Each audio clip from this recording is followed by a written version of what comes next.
हर हर महादेव सभी को।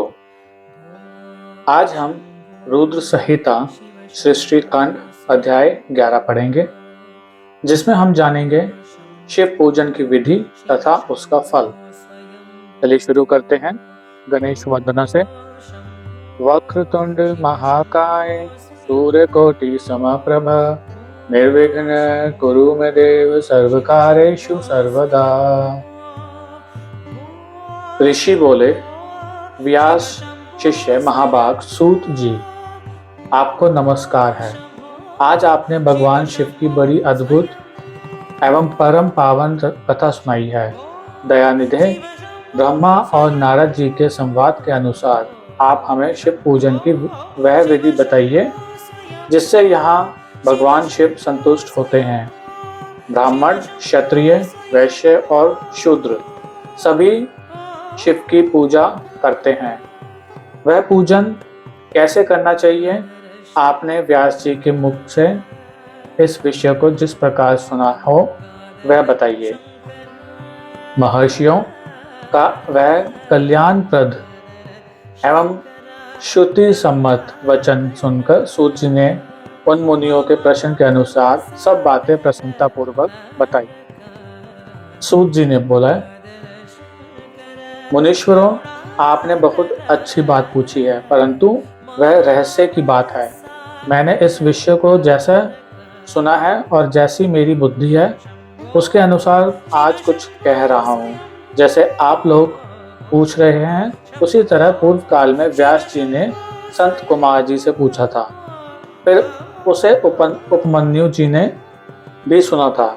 व्यास जी ने शिव पूजन आदि जो भी विषय सुना था उसे सुनकर उन्होंने लोक हित की कामना से मुझे पढ़ा दिया था। इसी विषय को भगवान श्री कृष्ण ने महात्मा उपमन्यु से सुना था। पूर्व काल में ब्रह्मा जी ने नारद जी से इस विषय में जो कुछ कहा था वही इस समय मैं कहूँगा। ब्रह्मा जी ने कहा, नारद, मैं संक्षेप से लिंग पूजन की विधि बता रहा हूँ, सुनो। जैसा पहले कहा गया है वैसे जो भगवान शंकर का सुख में निर्मल एवं सनातन रूप है उसका उत्तम भक्ति भाव से पूजन करें। इससे समस्त मनोवांछित फलों की प्राप्ति होगी। दरिद्रता, रोग, दुख तथा शत्रु जनित पीड़ा, ये 4 प्रकार के पाप तभी तक रहते हैं जब तक मनुष्य भगवान शिव का पूजन नहीं करता। भगवान शिव की पूजा होते ही सारे दुख विलीन हो जाते हैं और समस्त सुखों की प्राप्ति हो जाती है। तत्पश्चात समय आने पर उपासक की मुक्ति भी हो जाती है। जो मानव शरीर का आश्रय लेकर मुख्यतः संतान सुख की कामना करता है उसे चाहिए कि वह संपूर्ण कार्यों और मनोरथों के साधक महादेव जी की पूजा करे। ब्राह्मण, क्षत्रिय, वैश्य और शूद्र भी संपूर्ण कामनाओं तथा प्रयोजनों की सिद्धि के लिए क्रम से विधि के अनुसार भगवान शंकर की पूजा करें। प्रातःकाल ब्रह्म मुहूर्त में उठकर गुरु तथा शिव का स्मरण करके तीर्थों का चिंतन एवं भगवान विष्णु का ध्यान करें। फिर मेरा, देवताओं का और मुनि आदि का भी स्मरण चिंतन करके स्तोत्र पाठ पूर्वक शंकर जी का विधि पूर्वक नाम लें। उसके बाद शय्या से उठकर निवास स्थान से दक्षिण दिशा में जाकर मल त्याग करें। उन्हें एकांत में मलोत्सर्ग करना चाहिए। उससे शुद्ध होने के लिए जो विधि मैंने सुन रखी है उसी को आज कहता हूँ। मन को एकाग्र करके सुनो। ब्राह्मण बुधा की शुद्धि के लिए उसमें 5 बार शुद्ध मिट्टी का लेप करें और धोएं। क्षत्रिय 4 बार, वैश्य 3 बार और शूद्र 2 बार विधि पूर्वक बुधा की शुद्धि के लिए उसमें मिट्टी लगाए। लिंग में भी 1 बार प्रयत्न पूर्वक मिट्टी लगानी चाहिए। तत्पश्चात बाएं हाथ में 10 बार और दोनों हाथों में 7 बार मिट्टी लगाकर धोएं। प्रत्येक पैर में 3-3 बार मिट्टी लगाएं। फिर दोनों हाथों में भी मिट्टी लगाकर धोएं। स्त्रियों को शूद्र की ही भांति अच्छी तरह मिट्टी लगानी चाहिए। हाथ पैर धोकर पूर्वतः शुद्ध मिट्टी ले और उसे लगाकर दांत साफ करें। फिर अपने वर्ण के अनुसार मनुष्य दतुवन करें। ब्राह्मणों को 12 अंगुल की दतुवन करनी चाहिए, क्षत्रिय 11 अंगुल, वैश्य 10 अंगुल और शूद्र 9 अंगुल की दतुवन करें। ये दतुवन का मान बताया गया।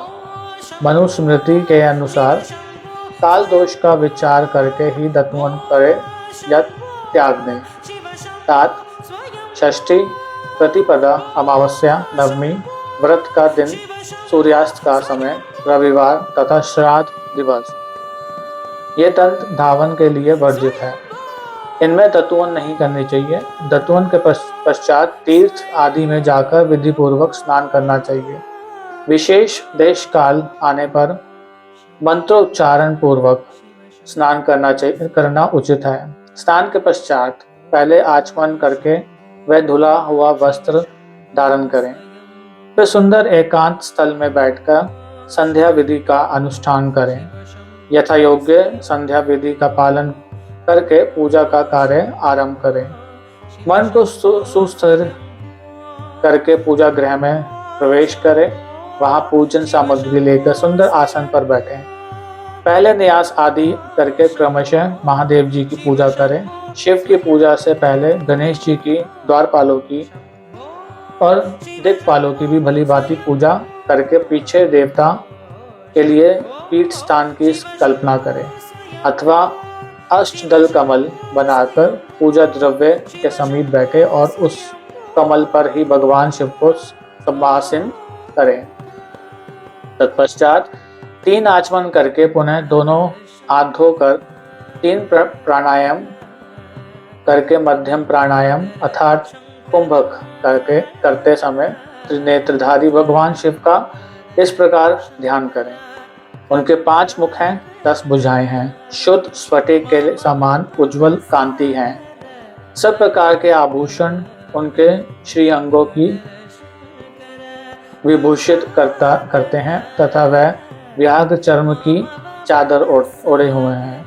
इस तरह ध्यान करके वह यह भावना करे कि मुझे भी इनके समान ही रूप प्राप्त हो जाए। ऐसी भावना करके मनुष्य सदा के लिए अपने पाप को भस्म कर डालते हैं। इस प्रकार भावना द्वारा शिव का ही शरीर धारण करके उन परमेश्वर की पूजा करें। शरीर शुद्धि करके मूल मंत्र का क्रमशः न्यास करें अथवा सर्वत्र प्रणव से ही षण्गन्यास करें। ओम अध्य इत्यादि रूप से संकल्प वाक्य का प्रयोग करके फिर पूजा आरंभ करें। पाद्य, अर्घ्य और आचमन के लिए पात्रों को तैयार करके रखें। बुद्धिमान पुरुष विधि पूर्वक भिन्न भिन्न प्रकार के 9 कलश स्थापित करें। उन्हें कुशाओं से ढककर रखें और कुशाओं से ही जल लेकर उन सबका प्रोक्षण करें। तत्पश्चात उन सभी पात्रों में शीतल जल डालें। फिर बुद्धिमान पुरुष देखभाल कर प्रणव मंत्र के द्वारा उनमें निम्नांकित द्रव्यों को डालें। खस और चंदन को पाद्य पात्र में रखें। चमेली के फूल, शीतल चीनी, कपूर, बड़की, जड़ तथा तमाल इन सबको यथोचित रूप से कूट पीसकर चूर्ण बना लें और आचमनीय के पात्र में डालें। इलायची और चंदन को तो सभी पात्रों में डालना चाहिए। देवाधिदेव महादेव जी के पार्श्व भाग में नंदीश्वर का पूजन करें। गंध, धूप तथा भांति भांति के दीपों द्वारा शिव की पूजा करें। फिर लिंग शुद्धि करके मनुष्य प्रसन्नता पूर्वक मंत्र समूहों के आदि में प्रणव अथवा अंत में नमः पद जोड़कर उनके द्वारा इष्ट देव के लिए यथोचित आसन की कल्पना करें। फिर प्रणव से पदासन की कल्पना करके यह भावना करे कि इस कमल का पूर्व दल साक्षात अनिमा नामक ऐश्वर्य रूप तथा अविनाशी है। दक्षिण दल लघिमा है, पश्चिम दल महिमा है, उत्तर दल प्राप्ति है, अग्निकोण का दल प्राकम्य है, नेत्रते कोण का दल ईशित्व है, वायव्य कोण का दल वाशित्व है, ईशान कोण का दल सर्वज्ञत्व है और उस कमल की कर्णिका को सोम कहा जाता है। सोम के नीचे सूर्य है, सूर्य के नीचे अग्नि है और अग्नि के नीचे धर्म आदि के स्थान हैं। क्रमशः ऐसी कल्पना करने के पश्चात चारों दिशाओं में अव्यक्त महत्व, अहंकार तथा उनके विकारों की कल्पना करें। सोम के अंत में स्तव, रज और तम, इन तीनों गुणों की कल्पना करें। इसके बाद सज्ञोजातम, प्रभागामी इत्यादि मंत्र से परमेश्वर शिव का आवाहन करके ओम वामदेवाय नमः इत्यादि वामदेव मंत्र से उन्हें आसन पर विराजमान करें और फिर ओम तत्पुरुषाय विधेय इत्यादि रुद्र गायत्री द्वारा इष्ट देव का सानिध्य प्राप्त करके उन्हें अघोरेभ्यो अथ इत्यादि अघोर मंत्र से वहां निरुद्ध करें। फिर ईशान सर्व विद्यानाम इत्यादि मंत्र से आराध्य देव का पूजन करें। पाद्य और आचमनीय अर्पित करके अर्घ्य दें। तत्पश्चात गंध और चंदन मिश्रित जल से विधि पूर्वक रुद्रदेव को स्नान कराएं। फिर पंचगव्य निर्माण की विधि से पांचों द्रव्यों को एक पात्र में लेकर प्रणव से ही अभिमंत्रित करके उन मिश्रित गव्य पदार्थों द्वारा भगवान को नहलाएं। तत्पश्चात पृथक पृथक दूध, दही, मधु, गन्ने के रस तथा घी से नहलाकर समस्त अभिष्टों के दाता और हितकारी पूजनीय महादेव जी का प्रणव के उच्चारण पूर्वक पवित्र द्रव्यों द्वारा अभिषेक करें। पवित्र जल पात्रों में मंत्रोच्चारण पूर्वक जल डालें। डालने से पहले साधक श्वेत वस्त्र से उस जल को यथोचित रीति से छान लें। उस जल को तब तक दूर न करें जब तक इष्ट देव को चंदन न चढ़ा लें। तब सुंदर अक्षतों द्वारा प्रसन्नता पूर्वक शंकर जी की पूजा करें। उनके ऊपर कुश, अपामार्ग, कपूर, चमेली, चंपा, गुलाब, श्वेत, कनेर, बेला, कमल और उत्पल आदि भांति भांति के अपूर्व पुष्प एवं चंदन आदि चढ़ाकर पूजा करें। परमेश्वर शिव के ऊपर जल की धारा गिरती रहे, इसकी भी व्यवस्था करें। जल से भरे भांति भांति के पात्रों द्वारा महेश्वर को नहलाएं। मंत्रोच्चारण पूर्वक पूजा करनी चाहिए, वह समस्त फलों को देने वाली होती है। तात, अब मैं तुम्हें समस्त मनोवांछित कामनाओं की सिद्धि के लिए उन पूजा संबंधी मंत्रों की विसंक्षेप से बता रहा हूँ, सावधानी के साथ सुनो। पावमान मंत्र से इत्यादि मंत्र से, रुद्र मंत्र तथा नील रुद्र मंत्र से सुंदर एवं शुभ, पुरुष सुख से, श्री सुख से सुंदर अथर्व शीर्ष के मंत्र आ नो भद्रा इत्यादि शांति मंत्र से, शांति संबंधी दूसरे मंत्रों से भारुण, भरुंड मंत्र और अरुण मंत्रों से अर्थभीष्ट साम तथा देव व्रत साम से अभित्व इत्यादि रथंतर साम से, पुरुष सूक्त से, मृत्युंजय मंत्र से तथा पंचाक्षर मंत्र से पूजा करें। 1 सहस्त्र अथवा 101 जलधाराएं गिराने की व्यवस्था करें। ये सब वेद मार्ग से अथवा नाम मंत्रों से करना चाहिए। तदंतर भगवान शंकर के ऊपर चंदन और फूल आदि चढ़ाएं। प्रणव से ही मुखवास आदि अर्पित करें। इसके बाद जो स्फटिक मणि के समान निर्मल, निष्कल, अविनाशी, सर्वलोक कारण, सर्वलोक में परम देव हैं, जो ब्रह्मा, रुद्र, इंद्र और विष्णु आदि देवताओं की भी दृष्टि में नहीं आते। वेदवेत्ता विद्वानों ने जिन्हें वेदांत में मन वाणी के अगोचर बताया है, जो आदि मध्य और अंत से रहित तथा समस्त रोगियों के लिए औषध रूप है, जिनकी शिव तत्व के नाम से ख्याति है तथा जो शिवलिंग के रूप में प्रतिष्ठित हैं। उन भगवान शिव का शिवलिंग के मस्तक पर प्रणव मंत्र से ही पूजन करें। धूप दीप नैवेद्य सुंदर तांबूल एवं सुर में आरती द्वारा यथोक्त विधि से पूजा करके स्तोत्रों तथा अन्य नाना प्रकार के मंत्रों द्वारा उन्हें नमस्कार करें। फिर अर्घ्य देकर भगवान के चरणों में फूल बिखेरें और साष्टांग प्रणाम करके देवेश्वर शिव की आराधना करें। फिर हाथ में फूल लेकर खड़े हो जाएं और दोनों हाथ जोड़कर निम्नांकित मंत्र से सर्वेश्वर शंकर की पुनः प्रार्थना करें। कल्याणकारी शिव, मैंने अनजाने में अथवा जानबूझकर जो जब पूजा आदि सत्कर्म किया हो वह आपकी कृपा से सफल हो। इस प्रकार पढ़कर भगवान शिव के ऊपर प्रसन्नतापूर्वक फूल चढ़ाएं। स्वस्ति वाचन करके नाना प्रकार की आशीष प्रार्थना करें।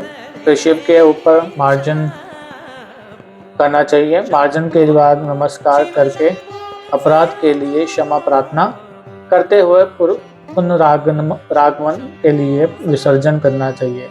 इसके बाद अज्ञ से आरंभ होने वाले मंत्र का उच्चारण करके नमस्कार करें। फिर संपूर्ण भाव से विभोर हो इस प्रकार प्रार्थना करें। शिव भक्ति शिव भक्ति शिव भक्ति भरवे भवे अन्यथा शरणम नास्ति तमेव शरणम मम। प्रत्येक जन्म में मेरी शिव में भक्ति हो, शिव में भक्ति हो, शिव में भक्ति हो। शिव के सिवा दूसरा कोई मुझे शरण देने वाला नहीं। महादेव आप ही मेरे लिए शरणदाता हैं। इस प्रकार प्रार्थना करके संपूर्ण सिद्धियों के दाता देवेश्वर शिव का पराभक्ति के द्वारा पूजन करें। विशेषतः गले की आवाज से भगवान को संतुष्ट करें। फिर सपरिवार नमस्कार करके अनुपम प्रसन्नता का अनुभव करते हुए समस्त लौकिक कार्य सुखपूर्वक करता रहे। जो इस प्रकार शिव भक्ति परायण हो प्रतिदिन पूजन करता है उसे अवश्य ही पग पग पर सब प्रकार की सिद्धि प्राप्त होती है। वह उत्तम वक्ता होता है तथा उसे मनोवांछित फल की निश्चय ही प्राप्ति होती है। रोग दुख दूसरों के निमित्त से होने वाला उद्वेग कुटिलता तथा विष आदि के रूप में जो कष्ट उपस्थित होता है उसे कल्याणकारी परम शिव अवश्य नष्ट कर देते हैं। उस उपासक का कल्याण होता है। भगवान शंकर की पूजा से उसमें अवश्य सद्गुणों की वृद्धि होती है, ठीक उसी तरह जैसे शुक्ल पक्ष में चंद्रमा बढ़ते हैं। मुनिश्रेष्ठ नारद, इस प्रकार मैंने शिव की पूजा का विधान बताया। अब तुम क्या सुनना चाहते हो? कौन सा प्रश्न पूछने वाले हो? अध्याय 11 समाप्त। नमः पार्वती पते हर हर महादेव। सभी को हर हर महादेव। जय शिव शंकर।